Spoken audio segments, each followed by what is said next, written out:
Welcome to బీజేటీవీ. ముందుగా headlines చూద్దాం. నీతి ఆయోగ్ సమావేశంలో పాల్గొన్న రాష్ట్రాల ముఖ్యమంత్రులు. దేశ అభివృద్ధి అంశాలపై ఢిల్లీలో కీలక చర్చలు. కేంద్ర రాష్ట్రాల సమన్వయంపై దృష్టి సారించిన నీతి ఆయోగ్.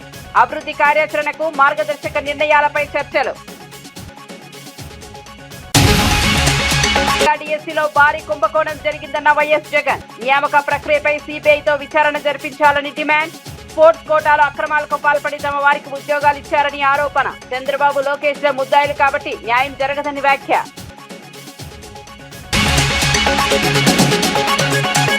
రాష్ట్రంలో శాంతి భద్రతలు పూర్తిగా క్షీణించాయన్న హరీష్ రావు. మహిళలు, చిన్నారుల భద్రతపై ప్రభుత్వం విఫలమైందన్న విమర్శ. నేరాల నియంత్రణలో ప్రభుత్వం పూర్తిగా విఫలమైందన్న హరీష్. పోక్సో కేసులు పెరుగుతున్నా చర్యలు లేవన్న ఆందోళన. ఎస్సీలతో పాటు బీపీఎల్ పరిధిలోని అన్ని వర్గాలకు అవకాశం. గత ప్రభుత్వం కంటే ఎక్కువ మందికి లబ్ధి చేకూరుస్తామన్న మంత్రి డోలా. ఎస్సీ కాలనీలో సీసీ రోడ్లు, హాస్టళ్లలో ఏఐ కెమెరాల ఏర్పాటు.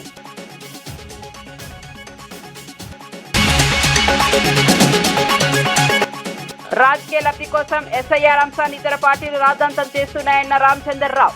ఓటర్లు తమ నియోజకవర్గాల్లోనే ఓటు వేసేలా చూడటమే దీని లక్ష్యమని వెల్లడి. తెలంగాణలో బీజేపీ ఒక బలమైన ప్రత్యామ్నాయ శక్తిగా ఎదుగుతోందని వ్యాఖ్యలు. ఇక వార్త వివరాల్లోకి వెళ్తే, దేశ అభివృద్ధి, రాష్ట్రాల పురోగతికి సంబంధించిన కీలక అంశాలపై ఢిల్లీలో నీతి ఆయోగ్ సమావేశం కొనసాగుతోంది.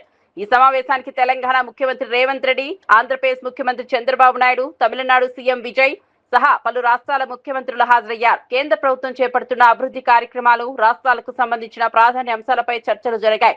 మౌలిక వసతులు, పెట్టుబడులు, ఉపాధి అవకాశాలు, సంక్షేమ పథకాలు వంటి అంశాలు సమావేశంలో ప్రస్తావనకు వచ్చినట్లు సమాచారం. రాష్ట్రాల అభివృద్ధి కోసం కేంద్ర రాష్ట్రాల సమన్వయం అవసరమని పలువురు నేతలు అభిప్రాయపడ్డారు. ఈ సమావేశం ద్వారా భవిష్యత్ అభివృద్ధి కార్యాచరణకు మార్గదర్శక నిర్ణయాలు వెలువడే అవకాశం ఉంది.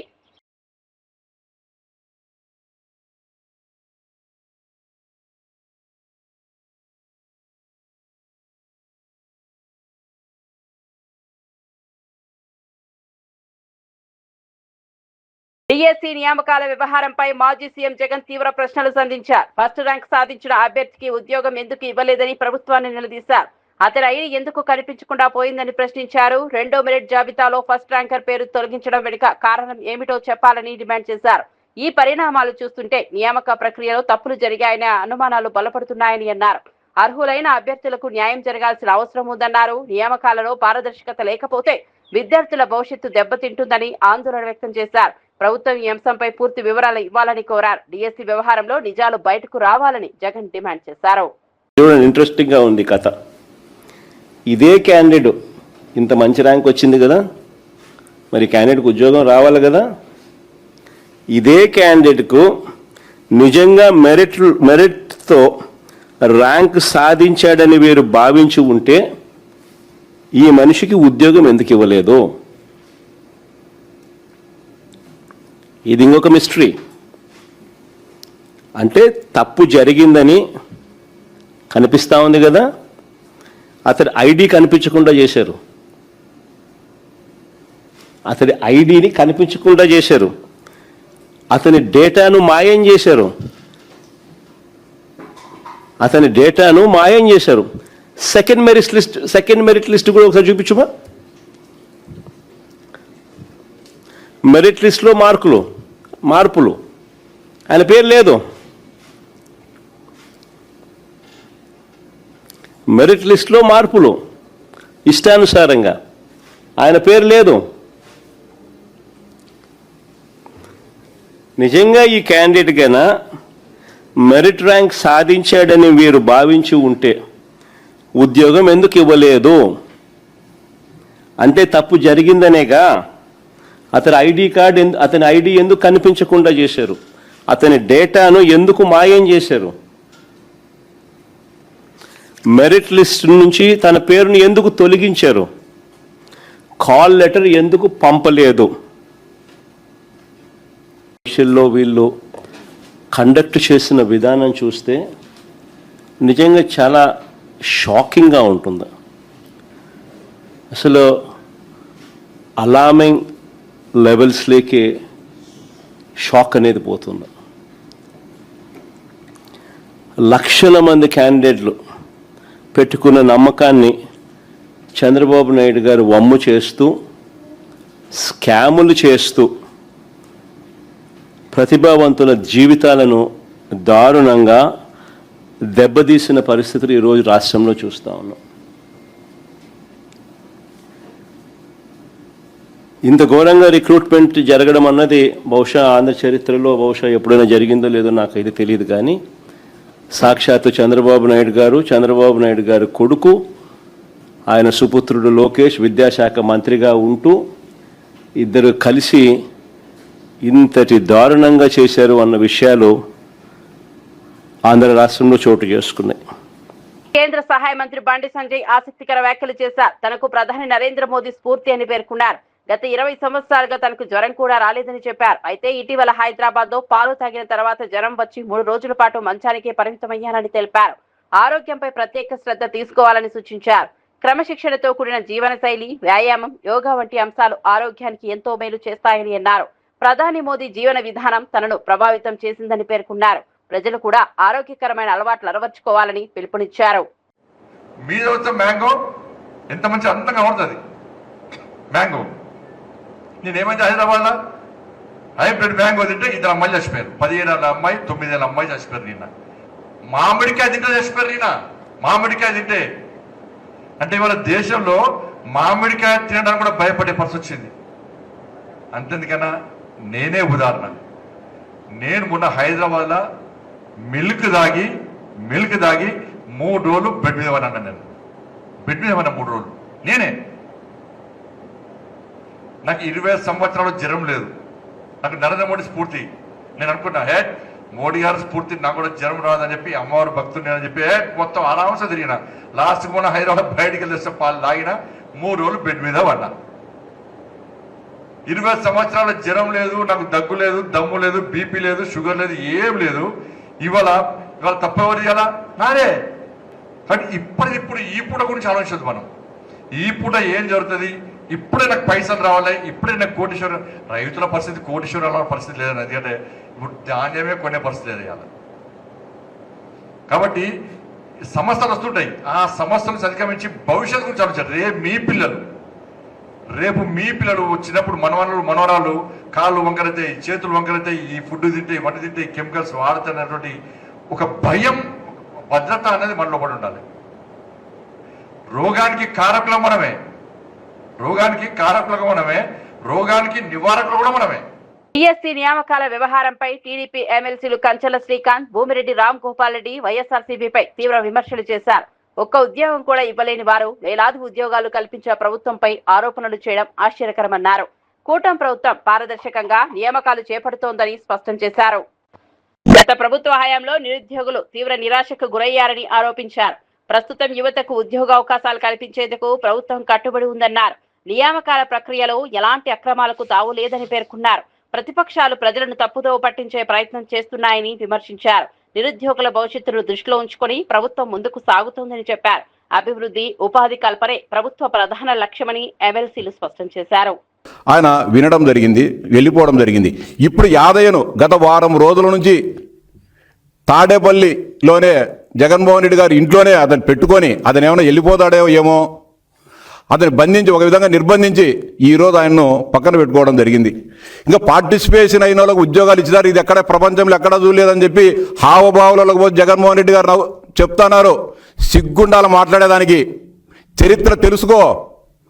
మీరు సచివాలయ ఉద్యోగాలు మేము ఇచ్చినామని చెప్తున్నాం. 1,30,000 ఉద్యోగాలు ఒక చిన్న పొరపాటు జరగకుండా, ఒక అవినీతి జరగకుండా ఇచ్చినాము. మేమంతా జాతీయ, అంతర్జాతీయ, ప్రపంచ స్థాయి క్రీడాకారులకే నేను ఉద్యోగాలు ఇచ్చినానని చెప్పి సిగ్గు ఎగ్గు లేకుండా చెప్తాను. నువ్వు ఇచ్చిన లిస్ట్ ఇది. నువ్వు ఇచ్చిన వార్డు, గ్రామ సచివాలయాలకు సంబంధించి ఇచ్చిన 2,300 మంది క్రీడాకారుల కోటాలో ఇచ్చిన లిస్ట్ ఇది. పంపించమంటే పంపిస్తా. 4 అధికారులు, 4 రాష్ట్ర స్థాయి ఉన్నత అధికారులు సంతకాలు చేసి సెలెక్ట్ చేసి లిస్టు ఎవరికి ఇచ్చారు? దీంట్లో Sheikh Mustafa, hall ticket number 1908010108883, kho-kho 43rd senior inter district kho-kho championship participation, held Chimakurthi. In May 2007. ఏందా ఈయన గోల్డ్ మెడలా? ఇంకొకటి తెల్ల edition football AP senior inter district football championship participation held at Anantapuram 2016లో. Dorepati Sivakrishna basketball HGF 52nd AP inter district basketball tournament participation held at Mahabubabad. Palaparthi Tirupal softball AP inter district softball tournament participation held in Siripuram. Billa Chenna Venkateswara Naidu kho kho AP inter district kho kho tournament participation held at Nellore. ఏం జగన్మోహన్ రెడ్డిది? మందే ఇది చదువు, మనం రాసినదే. మన అధికారులు select చేసి 2,300 మంది. ఇంత పచ్చిగా నువ్వు అబద్ధాలు చెప్తాను. వాస్తవాలు లేకపోతే మా దగ్గర ఇంకొక ఆయన K Rajarao ball badminton Nagarjuna university inter college ball championship participation. ఇంకా దుర్మార్గం, బాల్ బ్యాడ్మింటన్ ప్రపంచంలో ఎక్కడ ఉంది అంటాడు ఆయన. మీరు బాల్ బ్యాడ్మింటన్ గీయలేదు ఉద్యోగము. మీరిచ్చిన 2,300 మందిలో 400-500 మంది క్రీడాకారులు బాల్ బ్యాడ్మింటన్ ద్వారా వచ్చిన వాళ్ళు. బాల్ బ్యాడ్మింటన్ ఈ రోజు కాదు, ఈ దేశంలో బ్రిటిష్ వాళ్ళ పరిపాలన కాలం నుంచి. రాష్ట్రంలో శాంతి భద్రతల పరిస్థితిపై మాజీ మంత్రి హరీష్ రావు తీవ్ర ఆందోళన వ్యక్తం చేశారు. కాంగ్రెస్ ప్రభుత్వం అధికారంలోకి వచ్చిన తర్వాత చిన్నారులపై లైంగిక దాడులు పెరిగాయని ఆరోపించారు. 2024లో 2,200 మంది చిన్నారులు, 2025లో 2,400 మంది చిన్నారులు అఘాయిత్యాలకు గురయ్యారని పేర్కొన్నారు. ప్రభుత్వం సరైన చర్యలు తీసుకుంటే నేరాలు తగ్గాలి, కానీ పెరగకూడదన్నారు. మహిళా భద్రతపై ప్రభుత్వం తగిన శ్రద్ధ చూపడం లేదని విమర్శించారు. దొంగతనాలు, హత్యలు, పోక్సో కేసులు పెరుగుతున్నా ప్రభుత్వం స్పందించడం లేదన్నారు. మహిళల రక్షణకు ప్రత్యేక చర్యలు అవసరమని సూచించారు. నేరాల నియంత్రణలో ప్రభుత్వం విఫలమైందని హరీష్ రావు ఆరోపించారు. ప్రతిరోజు ఈ రాష్ట్రంలో 5-6 చోట్ల చిన్న పిల్లల మీద లైంగిక దాడులు జరుగుతా ఉన్నాయి. ప్రభుత్వం ఏం చేస్తా ఉంది అని నేను అడుగుతా ఉన్నా. ఈరోజు ముఖ్యంగా ఈ రాష్ట్రంలో కాంగ్రెస్ ప్రభుత్వం వచ్చిన తర్వాత ఈ చిన్నపిల్లల మీద లైంగిక దాడులు విపరీతంగా పెరిగిపోయినాయి. 2024వ సంవత్సరంలో 2,200 మంది చిన్నపిల్లల మీద పోక్సో కేసులు నమోదైనాయి, లైంగిక దాడులు జరిగినాయి. 2025 సంవత్సరంలో ప్రభుత్వం కనీసం చర్యలు తీసుకుంటే తగ్గలే. 2025లో 2,400 మంది చిన్నపిల్లల మీద అత్యాచారాలు జరిగినాయి. అంటే ఈ ప్రభుత్వం అసలు పట్టించుకోవడం లేదు. ప్రతి సంవత్సరం పోక్సో కేసులు పెరుగుతా ఉన్నాయి. ఇది నేను చెప్తున్న లెక్క కాదు, అఫీషియల్ డాటా. ఎన్సీఆర్బి డాటా ప్రకారంగానే తెలంగాణ రాష్ట్రంలో రోజు రోజుకు చిన్నపిల్లల మీద అత్యాచారాలు పెరుగుతా ఉన్నాయి. సంవత్సరానికి కేసులు పెరుగుతా ఉన్నాయి. అంటే ఈ ప్రభుత్వం పట్టించుకోవడం లేదు. ఆనాడు కేసీఆర్ గారు ప్రత్యేకంగా మహిళల కోసం ఒక అడిషనల్ డీజీ ర్యాంకులో ఉమెన్ వింగ్ ను పెట్టి, షీ టీమ్స్ ను పెట్టి అనేక చర్యలు తీసుకున్నారు. ప్రతి జిల్లాలో కూడా భద్రతా టీమ్స్ పెట్టారు. కానీ ఈ ప్రభుత్వం దాన్ని నిర్లక్ష్యం చేసింది. ఇవాళ ఉమెన్స్ వింగ్ కు అడిషనల్ డీజీగా ఉన్న వ్యక్తికే సిఐడి ఇన్ఛార్జ్ ఇచ్చారు, ఏసీబీ ఇన్ఛార్జ్ ఇచ్చారు. ఇంకా వారు మహిళల గురించి, చిన్నపిల్లల గురించి ఆలోచించాలా? ఏసీబీ పనిచేయాలనా, సిఐడి పనిచేయాలనా? ఒక అధికారికి మూడు ప్రధానమైనటువంటి కీలకమైన బాధ్యతలు పెట్టడం వల్ల ఎక్కడో ఫోకస్ మిస్ అవుతా ఉంది. రోజు రోజుకు కేసులు పెరుగుతున్నటువంటి పరిస్థితి ఉన్నది. ఇవాళ ఈ రాష్ట్రంలో పరిస్థితి లా అండ్ ఆర్డర్ పూర్తిగా కుప్పకూలిపోయింది. కరీంనగర్ లో మనం చూసాం, పట్టబగలు బంగారం దుకాణం మీద పడి దొంగలు బంగారాన్ని దోసుకపోతే ఇప్పటి వరకు రికవరీ అయిన పరిస్థితి లేదు. హైదరాబాద్ నడిబొడ్డున అడిషనల్ డీజీపీ వినయ్ రంజన్ రే గారి ఇంటిలో అర్ధరాత్రి ఆయన భార్యను చంపి నగలతో ఉడాయిస్తే ఇయాలటి వరకు వాళ్ళని పట్టించుకున్నది, దొంగల్ని పట్టుకున్నది లేదు, రికవరీ అయింది లేదు. అంటే ఈ ప్రభుత్వం అసలు హైదరాబాద్ నడిబొడ్డున జరిగినా దిక్కు లేదు, కరీంనగర్ కలెక్టర్ ఆఫీస్ ముంగట దాడులు జరిగినా దిక్కు లేదు. నిన్న ఖమ్మంలో కూడా సెల్ ఫోన్ దుకాణంలో ముసుగులు వేసుకొని వచ్చిన అంతర్రాష్ట్ర దొంగలు దుకాణం మీద లూటీ చేసి సెల్ ఫోన్లను ఎత్తుకపోతే ఇయాలటి వరకు పట్టుకునే పరిస్థితి లేదు. విశాఖ ఉక్కు కర్మాగారం అంశంపై స్వచ్ఛంద్ర కార్పొరేషన్ చైర్మన్ కొమ్మారెడ్డి పట్టాభిరామ్ తీవ్ర వ్యాఖ్యలు చేశారు. విశాఖ ఉక్కు పరిరక్షణ కోసం జగన్ ప్రభుత్వం ఎలాంటి చర్యలు తీసుకోలేదని ఆరోపించారు. అధికారంలో ఉన్న సమయంలో కర్మాగారం సమస్యల పరిష్కారానికి తగిన కృషి చేయలేదన్నారు. ఇప్పుడు రాజకీయ ప్రయోజనాల కోసం మాత్రమే వ్యాఖ్యలు చేస్తున్నారని విమర్శించారు. కూటమి ప్రభుత్వం మాత్రం స్టీల్ ప్లాంట్ పరిరక్షణకు కట్టుబడి ఉందన్నారు. కార్మికుల సంక్షేమం, పరిశ్రమ భవిష్యత్తు కోసం అవసరమైన చర్యలు చేపడుతున్నామని తెలిపారు. కేంద్రంతో సమన్వయం చేస్తూ సమస్యల పరిష్కారానికి కృషి జరుగుతోందన్నారు. ప్రజలను తప్పుదోవ పట్టించే ప్రచారాలను నమ్మవద్దని సూచించారు. విశాఖ ఉక్కు ఆంధ్రుల హక్కు అని దాని పరిరక్షణ కోసం ప్రభుత్వం పనిచేస్తోందని స్పష్టం చేశారు. రక్షణ అందించడమే కాకుండా మిగతావన్నీ కూడా 90 రోజుల్లో పూర్తి చేస్తామని నారా లోకేష్ గారు హామీ ఇవ్వటం కూడా జరిగింది. ఆ రకంగా జరిగినటువంటి ఒక దురదృష్టకర సంఘటన, దాని తర్వాత ప్రభుత్వం చేపట్టినటువంటి చర్యలు, ఇవన్నీ ఒక పక్కన ఈ విధంగా ఉండగా, మరి గొడ్డల పార్టీ అధ్యక్షుడు జగన్ రెడ్డి కూడా కొంచెం ఎక్కువ వస్తుంది చూడమ్మా. గొడ్డల పార్టీ అధ్యక్షుడు జగన్ రెడ్డి కూడా విశాఖపట్నం వెళ్ళటం జరిగింది. వెళ్ళి మామూలుగానే పచ్చి అబద్ధాలు మాట్లాడటం, అనవసరమైనటువంటి రాజకీయ ప్రేలాపనలకి పాల్పడటం, ఇవన్నీ కూడా మామూలుగానే చేయటం జరిగింది. విశాఖ స్టీల్ ప్లాంట్ని కాపాడటానికి జగన్మోహన్ రెడ్డి ముఖ్యమంత్రిగా ఉన్నటువంటి సమయంలో చేసినటువంటి ప్రయత్నం శూన్యం, సున్నా. ఏ రకంగా కూడా వైజాగ్ స్టీల్ ప్లాంట్ని కాపాడేటటువంటి ప్రయత్నం చేయనటువంటి ఒక వ్యక్తి అనేక సమస్యలను ఆయన దృష్టికి తీసుకువెళ్ళినప్పటికీ దాన్ని రక్షించటానికి, కార్మికుల శ్రేయస్సు కోసం ఏమాత్రం కూడా ప్రయత్నం చేయనటువంటి వ్యక్తి నిన్న విశాఖపట్నం వెళ్ళి ముసలి కన్నీరు గారుస్తున్నాడు. నేనేదో అది చేశా ఇది చేశా అని పచ్చి అబద్ధాలు. నిస్సిగ్గుగా జగన్మోహన్ రెడ్డి మైక్ ముందుకు వచ్చాడంటే నోట్లో నుంచి వచ్చేటటువంటి ప్రతి మాట అబద్ధమే కదా. నిన్న కూడా మళ్ళీ ఒకసారి అదే రుజువైంది. నిన్న ఈ గొడ్డలి పార్టీ అధ్యక్షుడు మీడియాతో మాట్లాడుతూ ఆయన ప్రధానంగా ఆయన చెప్పినటువంటి ఎస్ఐఆర్ ప్రక్రియపై వస్తున్న విమర్శలకు బీజేపీ తెలంగాణ రాష్ట్ర అధ్యక్షుడు రామచంద్రరావు గట్టిగా స్పందించారు. అర్హత లేని ఓటర్లను తొలగించి పారదర్శకత ఓటింగ్ వ్యవస్థను తీసుకురావడమే ఎస్ఐఆర్ ప్రధాన లక్ష్యమని స్పష్టం చేశారు. సిద్దిపేట జిల్లాలో నిర్వహించిన శిక్షణ కార్యక్రమంలో ఆయన మాట్లాడారు. ఎన్నికల వ్యవస్థపై ప్రజల విశ్వాసం మరింత పెరగాలంటే ఓటరు జాబితాలు ఖచ్చితంగా ఉండాలని పేర్కొన్నారు.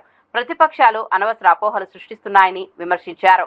తెలంగాణలో బీజేపీ బలమైన ప్రత్యామ్నాయ రాజకీయ శక్తిగా ఎదుగుతోందని అన్నారు. ప్రజా సమస్యలపై నిరంతరం పోరాటం కొనసాగిస్తామని తెలిపారు.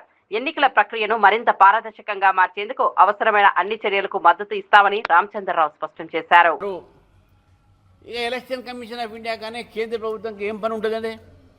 గవర్నమెంట్ మీది, మీరు లిస్టు తయారు చేయాలి. మీరు ఓడిపోతే ఈరోజు బీజేపీ ప్రభుత్వాన్ని అంటా ఉన్నారు.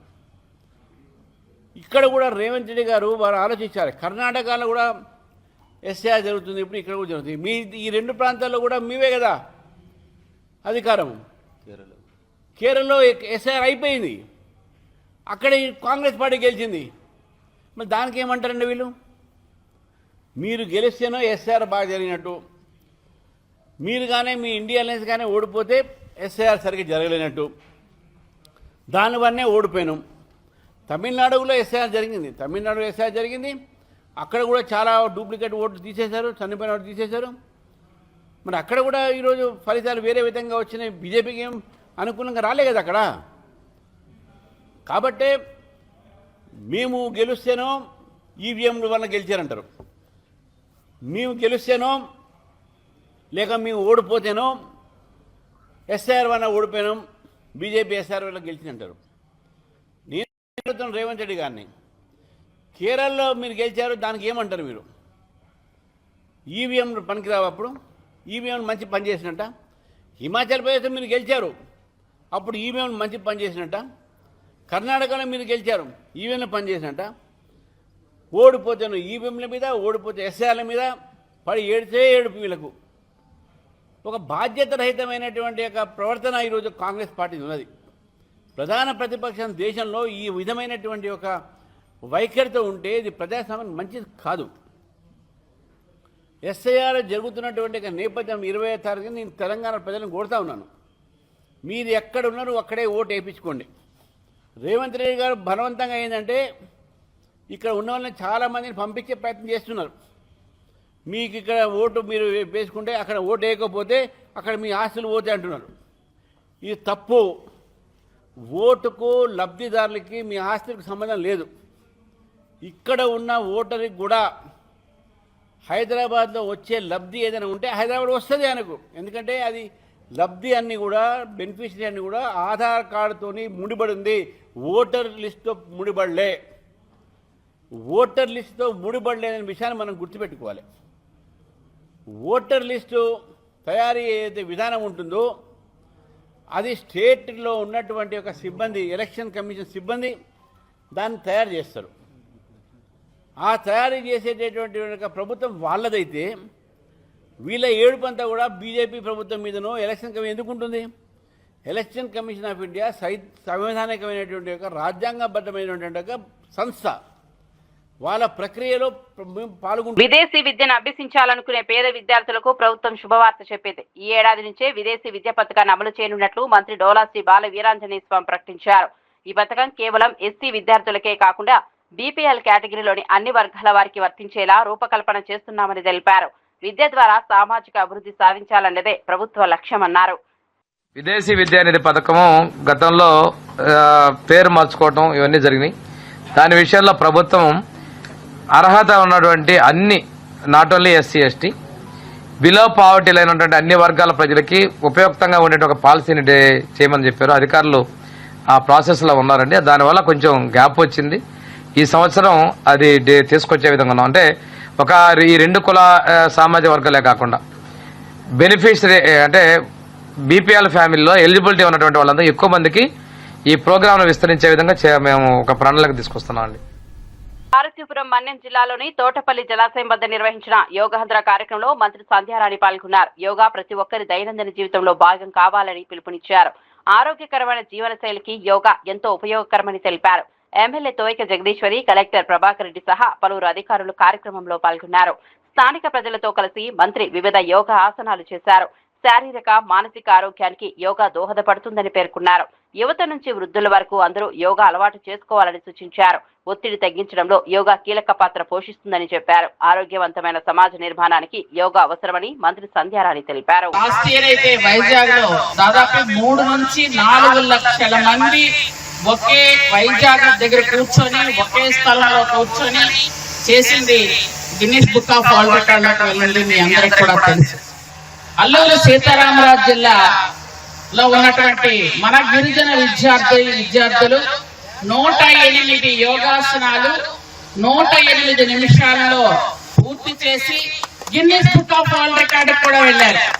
ఈ ఆధునిక యుగంలో ప్రతి ఒక్కరు కూడా ఎన్నో స్ట్రెస్లతో, ఎన్నో ఇబ్బందులతో, ఎన్నో ఆర్థిక ఇబ్బందులు ఒక పక్క, మన శారీరక ఇబ్బందులు ఇంకో పక్క, ఇన్ని విధాలుగా వెళ్తున్నాం. కాబట్టి చిన్న వయసుల నుంచి బీపీలు, షుగర్లు వచ్చేస్తున్నాయి. కాబట్టి అవి తగ్గించాలి అంటే, మన రాబోయే తరానికి కూడా బీపీలు, షుగర్లు రాకుండా ఉండాలి అంటే ఖచ్చితంగా మనందరం ఎర్లీ మార్నింగ్ యోగా ఖచ్చితంగా చేయాలి.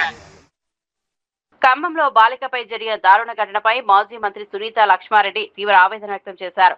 12 ఏళ్ల బాలికపై తండ్రి వయసున్న వ్యక్తి అఘాయిత్యానికి పాల్పడడం అత్యంత దురదృష్టకరమన్నారు.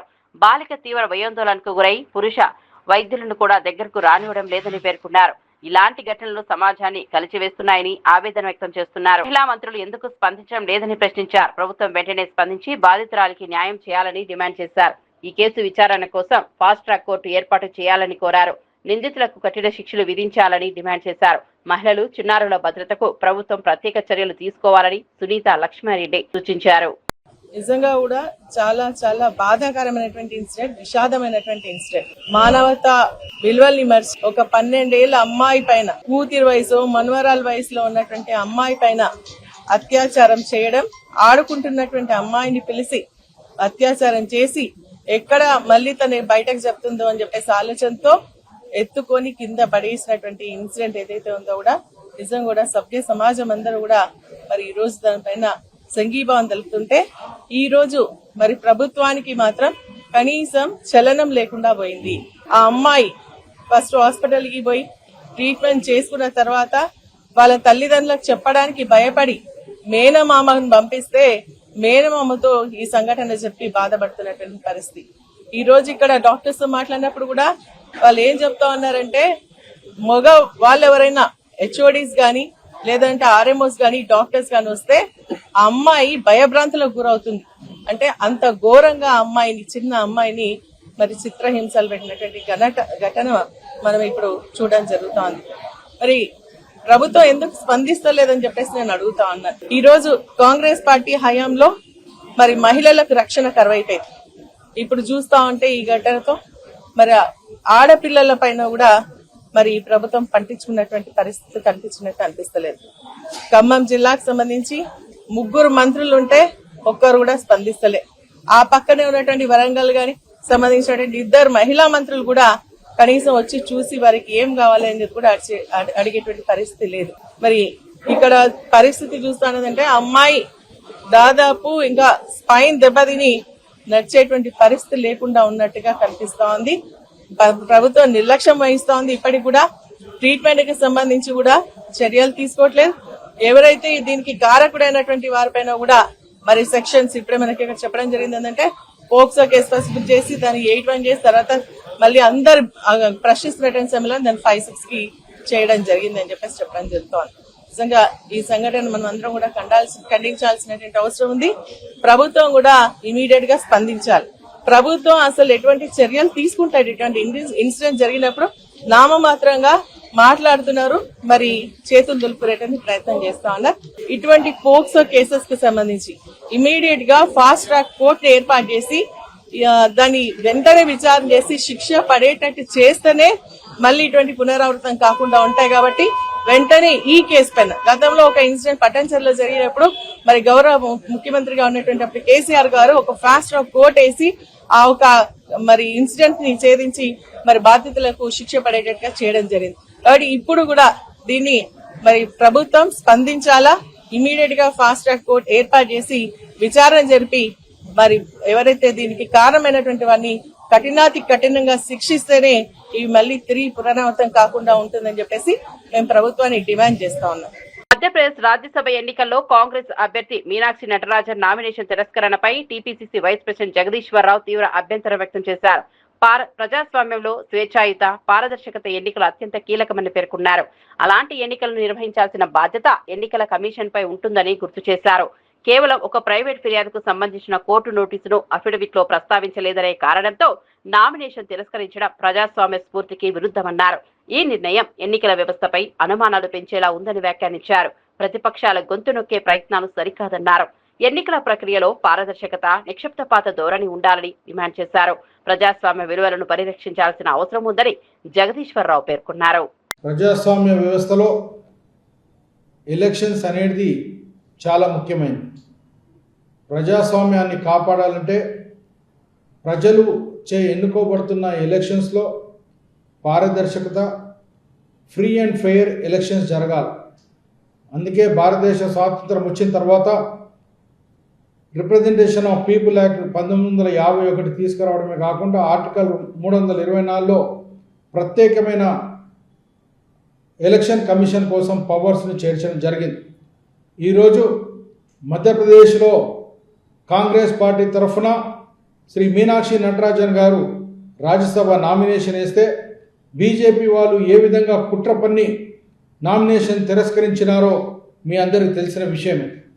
ఈరోజు మీనాక్షి నటరాజన్ గారిని ఏదో ఒక కేసులో తెలంగాణలో ఒక ప్రైవేట్ కంప్లైంట్ దాంట్లో పార్టీ చేసి కోర్టు నుండి కేవలం ఒక నోటీస్, దాంట్లో కోర్టు ఎలాంటి కాగ్నిజెన్స్ తీసుకోకుండా ఇంకా ఎస్ఆర్ స్టేజుల్ని ఉన్న కేసుని ఇంకా ఎస్ఆర్ నెంబర్ కాలేదు, సిసి నెంబర్ కాలేదు, ఎదుటి వాళ్ళు కంప్లైంట్ చేసినారు కాబట్టి వారు కేవలం నోటీస్ ఇచ్చినారు. ఆ నోటీస్ని 26 అంటే ఎలక్షన్ అఫిడేవిట్లో చేర్చలేదనే ఒక నెపం నెట్టి ఇవాళ రిప్రజెంటేషన్ ఆఫ్ పీపుల్స్ యాక్ట్కి రాజ్యాంగానికి విరుద్ధంగా ఇలా రిటర్నింగ్ ఆఫీసర్ వివరించి ఆ అభ్యర్థిని తిరస్కరించడం జరిగింది. ఇది చాలా దుర్మార్గమైన చర్య. ప్రజాస్వామ్యబద్ధంగా మనం ముందుకు పోవాల్సిన అవసరం ఉంది. ఆర్ఓ గారికి ఎలాంటి హక్కు లేదు తిరస్కరించడానికి.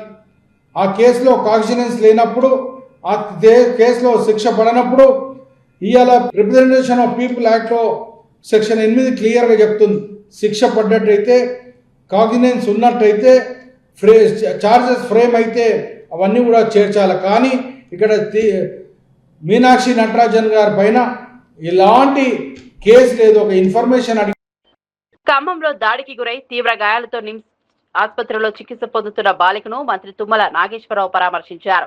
బాధితురాల ఆరోగ్య పరిస్థితిపై వైద్యులను అడిగి తెలుసుకున్నారు.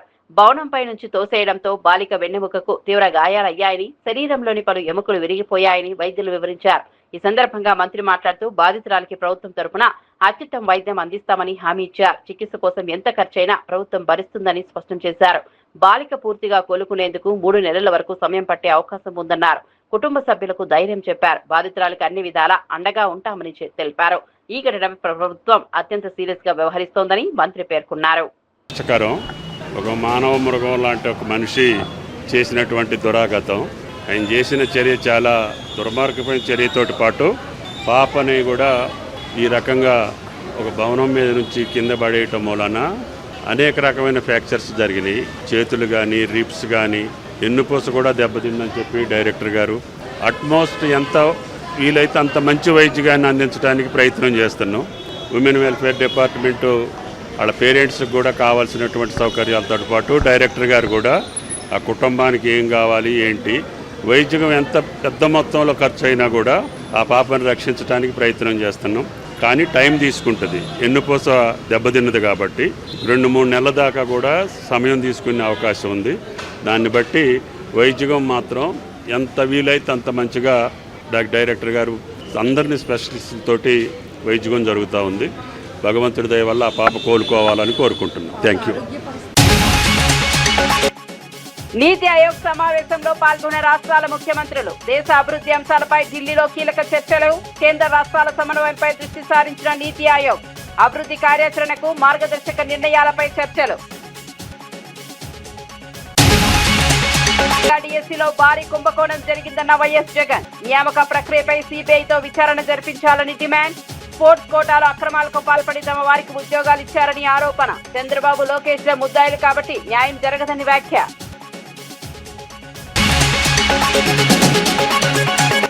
రాష్ట్రంలో శాంతి భద్రతలు పూర్తిగా క్షీణించాయన్న హరీష్ రావు. మహిళలు, చిన్నారుల భద్రతపై ప్రభుత్వం విఫలమైందన్న విమర్శ. నేరాల నియంత్రణలో ప్రభుత్వం పూర్తిగా విఫలమైందన్న హరీష్. పోక్సో కేసులు పెరుగుతున్నా చర్యలు లేవన్న ఆందోళన. ఎస్సీలతో పాటు బీపీఎల్ పరిధిలోని అన్ని వర్గాలకు అవకాశం. గత ప్రభుత్వం కంటే ఎక్కువ మందికి లబ్ధి చేకూరుస్తామన్న మంత్రి డోలా. ఎస్సీ కాలనీలో సీసీ రోడ్లు, హాస్టళ్లలో ఏఐ కెమెరాల ఏర్పాటు.